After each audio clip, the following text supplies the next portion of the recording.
Sä nypit jo. Mulla oli onnekas sattuma, mä nypin tällä viikolla, niin mä tiesin koko tästä. Eikä. No mitenkä sattuu? Oho. Ihan vahingossa. Ihan vahingossa. Tänään on Suomen lukioissa vietetty vanhojen päivä ja tuhannet tytöt ja pojat ovat saaneet pukeutua unelmien tanssiaisasuihin. Tämä siirtymäriitti koulun vanhemmiksi on ainutlaatuinen suomalainen perinne, sillä vastaavaa ei ole ainakaan muissa Pohjoismaissa.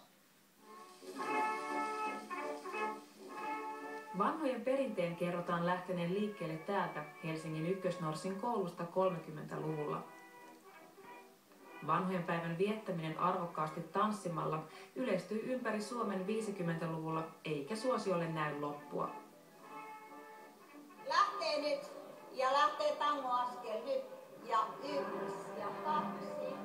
Norsin liikunnanopettaja Airikki Pousi on pitkällä urallaan ohjannut 37 tanssit. Tapahtuma on hänelle joka vuosi yhtä elämyksellinen. Se on juuri se, kun käsin tulee semmoisia vähän arkoja, vähän ujoja, käytöksessään hapuilevia nuoria. Ja sitten pikkuhiljaa taidot alkaa karttua, aletaan tuntemaan toinen toisia, huomataan, että meillä on aivan valtava hauskaa. Me todella nauretaan joka kerta aivan, että vedet tippuu silmistä. Ja sitten pikkuhiljaa tulee tämä taitotaso, koho. Ja yhtäkkiä sulla on se 100 opiskelijaa siinä, jotka osaa kauniisti käyttäytyä. Ne kasvaa silmissä.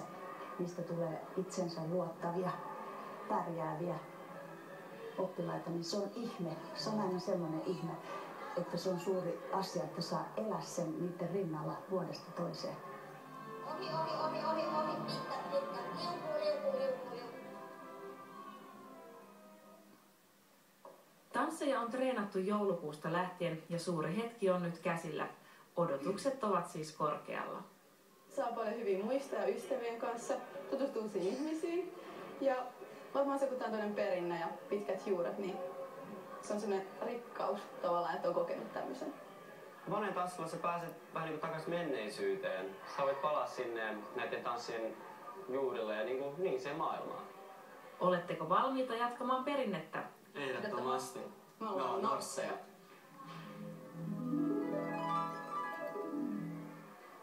Oppilaille vanhojen päivä on vapaaehtoinen tapahtuma, mutta erittäin suosittu, vaikka halpaa se ei osallistujille ole.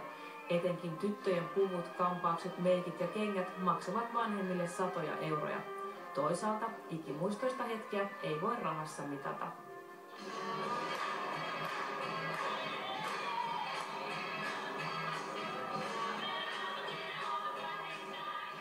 Mulle tämän Ivan kohokohta on se, että mä oon saanut olla se tekijä ja se tausta, että mä en tietenkään omista näitä nuoria, mutta mä oon saanut tehdä työtä näiden eteen, sen eteen, että ne voi liikunnasta nauttia ja ylpeänä mennä.